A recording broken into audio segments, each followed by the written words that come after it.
Hi, everybody. I'm Brittany Lewis with Forbes Breaking News. Joining me now is Congressman Randy Weber. Congressman, thank you so much for joining me. Thank you, Brittany, for having me.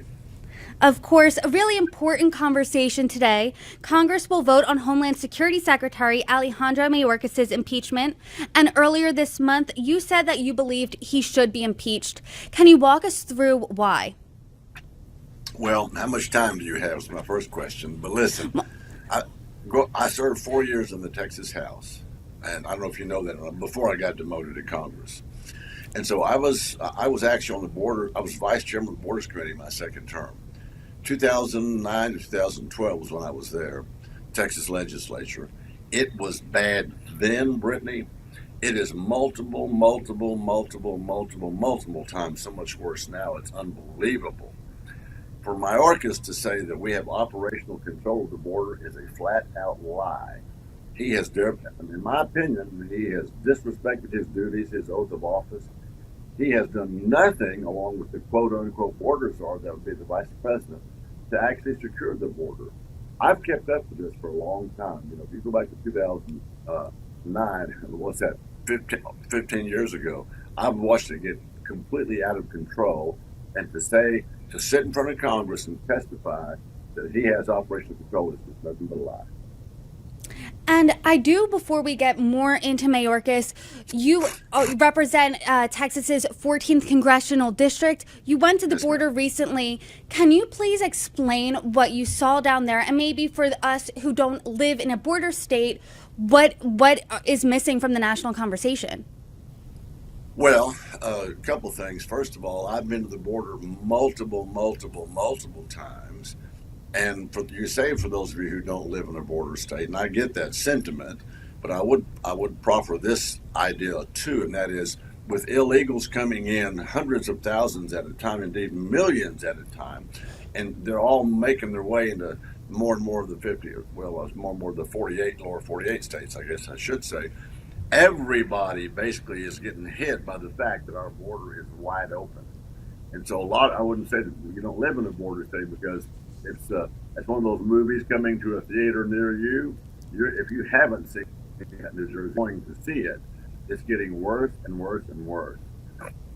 So what you see down on the border, here's my understanding of immigration law. If you read the Constitution, you know that it says Congress shall make immigration and naturalization laws, not the president.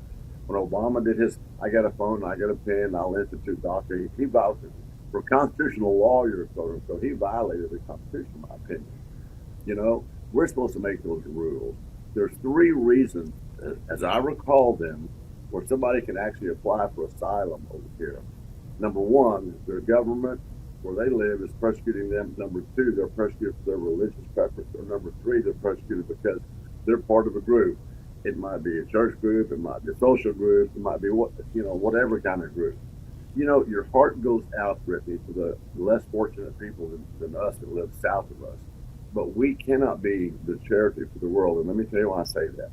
When you brought in 303,000 people in this last December across the border, if 20% of those were kids, students, I was also on the Pub Ed Committee in the Texas legislature 4 years. So if 20% of those were kids, it's 60,000 kindergarten through 12. If you follow me here, you just brought in 27 complete school districts that somebody has to pay to teach. Brittany, guess who that somebody is? That's us. I was going to say that, but and I've had the privilege of talking to many of your Republican colleagues, and they've offered the same sentiment that every state is a border state, regardless of where you live. And obviously, I can hear that you're frustrated with the Biden administration's policies regarding the border, specifically Mayorkas' policy. But what qualifies here as a high crime and misdemeanor, opposed to, hey, I just disagree with these policies? Let me ask you this. Do you know how many people are dying in America from fentanyl every day? Off the top of my head, I do not. It's about if you want to be, judicious and gracious in your numbers, it's about 100 a day. So there's operational control of the border, all right, but it's the drug cartel that has operational control. They send fentanyl, they send sex trafficking, they send other kinds of drugs across the border at will. Mayorkas has done nothing. The president has done nothing to reinstitute the Romanian policy, Mexico policy, to stop the parole policy, to stop the catch and release policy, and then also to build a wall. So Mayorkas has done nothing. He's abrogated his duty per the Constitution to protect Americans. Now think about it this way, Brittany.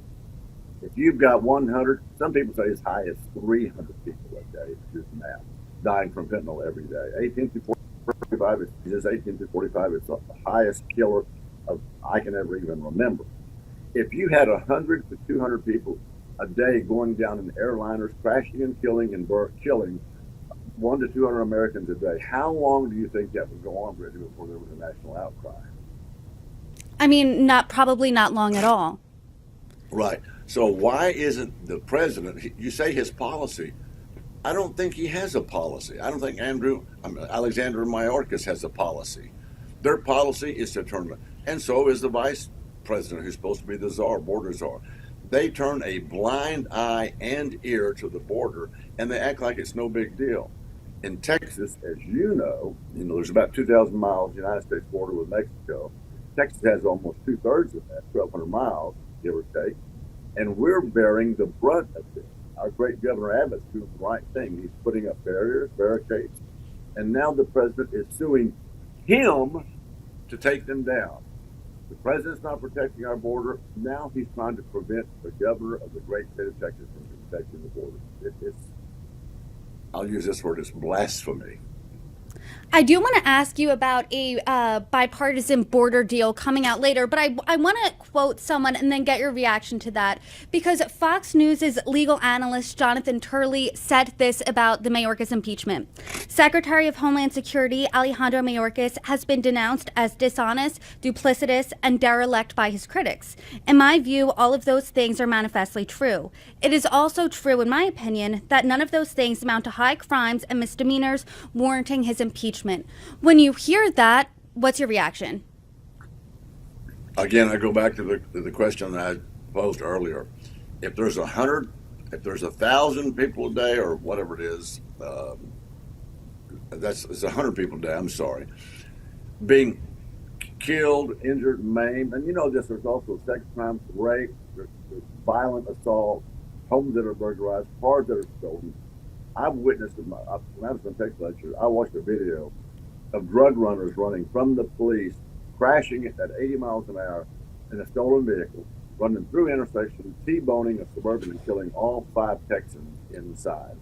When you've got somebody that is sworn to uphold the Constitution, protect Americans, the number one priority, and they don't do it, then I think they've abrogated their duty and their responsibility. They've violated their oath, and they, rightfully so, should be removed from office.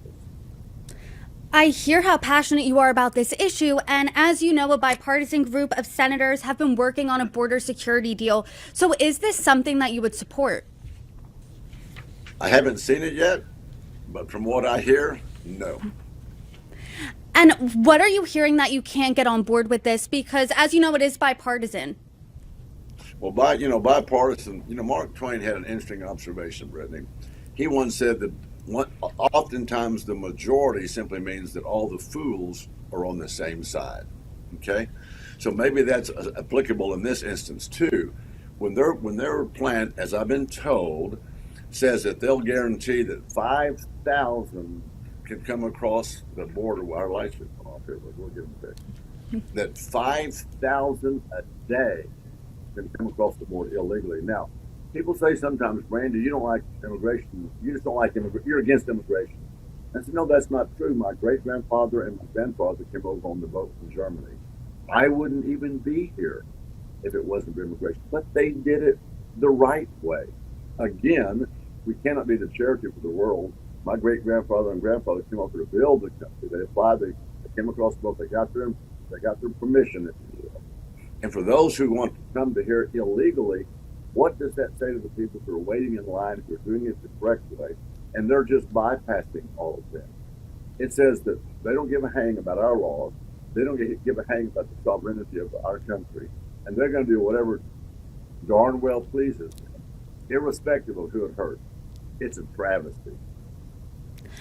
Congressman, I've had many of your colleagues, as I cited earlier, come on this show, Democrats and Republicans alike, and not one of them, or every single person rather, agreed that there is a crisis at our southern border. Obviously, the solutions vary based on what party you're in, but President Biden did say this would be the toughest and fairest set of reforms to secure the border. This is a compromise. And as you know, let's be realistic for a moment. We're in a divided government right now. So wouldn't this, as a compromise, be better than nothing at all? It's interesting what you just said, Brittany, if you'll think about it. You just said all of my colleagues, Republican and Democrat, are saying there's a crisis at the border. Not Alejandro Mayorkas. He says we have operational control. I want what he's drinking. You know what I mean? I'm like, good grief. Is this guy turning a blind eye, a deaf ear, all those kinds of things? Now for the president, so well, we need to do something. We need to get a couple of. Where has he been the last three and a half years? President Trump had remain in Mexico policy instituted. He was working with the Mexican government as to what that would look like.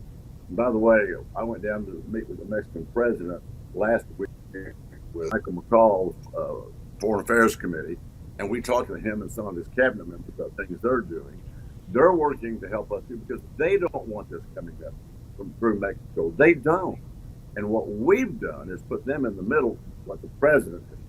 Let me fix it. It's put them in the middle by hanging out the open for business sign. Come on, come on. He did that on day one, and he's not done anything to change it. And now let's see. It's an election year. And now he's talking about a policy to try to fix it. Too little, too late.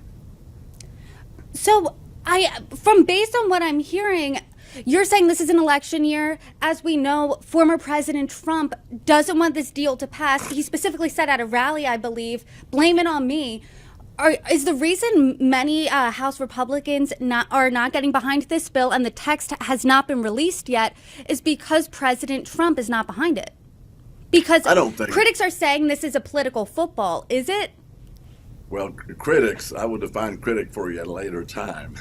You know, a critic is somebody who complains about something he or she doesn't understand and tries to make it sound like it's our fault. That's a critic, you know. No, I don't think Republicans are doing it because of what President Trump has been saying. We've been sounding that clarion bell for a long, long time. And if you are sounding the bell for a long time, why just sit here and not get this passed then? I know the text is not out yet, but it reportedly will fund, quote, an additional 1,300 Border Patrol agents, 375 immigration judges, 1,600 asylum officers, and over 100 cutting-edge inspection machines to help detect and stop fentanyl at our southwest border, an issue that you care about. So are those things that you could get behind? Here's the killer. One of the killers. Again, I haven't seen the text. This is what I've been told about it. We've been talking about it. It guarantees 5,000 illegals a day. Now, do the math. You got a calculator there with you. That's 5,000 a day. If there's 30 days in a month, how many is that in a month? Sir, I was a communications major here. I'm not good at math off the top of my head. I believe, 150,000 a month. So we just had 303,000 last December. It's half of what we said was absolutely unbelievable, undeniably incorrect, and couldn't be allowed to stand. Why would we guarantee that half of the illegal clandestine activity, if you want to call it that, could go on? The drug runners could keep doing that. They could keep sex trafficking young women up here, keep sending fentanyl. They just do it at half the rate. How stupid is that? We need to shut down the border as much as we possibly can and not say, well, you know, half of the drug supply or half of the sex trafficking is okay. You see where I'm going? There's no way that that's okay. I know that Speaker Mike Johnson said he will continue to support the Secure the Border Act, but as you know, that didn't garner Democratic support when it was introduced in the spring. So, as you said, it is an election here. Are we just going to sit here and then wait till January of next year for there to be a deal on the table that both sides can agree to? Well, now you're trying to predict the future. You know, Yogi Berra said the trouble with predicting is that you're dealing with the future. So that's hard. Sir, to I'm see. not trying to predict. I'm not trying to predict the future. I'm based on what you're saying is that's so correct me where I'm wrong then. Where am I wrong in saying that you said it was an election year. We don't want to work on this deal based on what has I leaked did out not. yet. I did not say we don't want to work on this deal. I said I will not support it in its current form because, as I just pointed out, 300,000 in the most egregious month in recent year, a couple of years, December. If 150,000, that's what they're guaranteed in a month's time. So that's what, half of the rapes, half of the crimes, half of the fentanyl, half the drugs, half the sex trafficking, and half the assaults and the violent things that we see as they come across the border. Some of those criminals, not to mention, Brittany, we're seeing people come in that are on the no-fly zone. We're seeing people come in from Iran, from Iraq, from Syria, from Lebanon, from all kinds of countries that hate us. So we know that there's going to be terrorists in this country. So I'm not saying we're not willing to work for a deal or on a deal, but am I willing to accept half of the egregiousness, if that's the right word, that this president and that this Secretary Mayorkas has allowed to stand? No, I'm not. My district wanted shut down, the border secure. They want American lives protected. They want immigration done the legal way. They want the sovereignty of our country to stand, and they don't favor this 5,000 a day. I can't even fathom that we would somehow agree to that. I mean, I hear you, and it took me a second to do the math there. So I hear how big those numbers are. In your opinion, then, where can you work with Democrats to come up with a compromise, a solution here? 4 things. It was in HR 2. HR 2. Remain in Mexico policy. Stop the catch and release. Okay. Stop the when they're given, what's it called, parole. Thank you. And number 4, build a wall. Let's make it as difficult as possible. And that's what Governor Abbott's been doing. Make it as difficult as possible for people to come across the border. Why won't they work with us? Why won't Democrats say, okay, you're right, Congressman Weber, Randy, or whatever. Y'all are right. 5,000 a day cannot be allowed to stand. 1,000 a day, that's 30,000 a month. Cannot be. We have an immigration law. Why don't we? Here's a novel idea. Why don't we abide by that law? On the contrary, some Democrats are saying this bill's being torpedoed. A senator himself, who's a Republican, Tom Tillis, said that House Republicans are trying to torpedo a bill whose contents they haven't seen yet. When you hear something like that from someone who is a member of your own party, what's your response? I haven't read the bill. So if we're trying to torpedo something that has 5,000 a day, guilty as charged.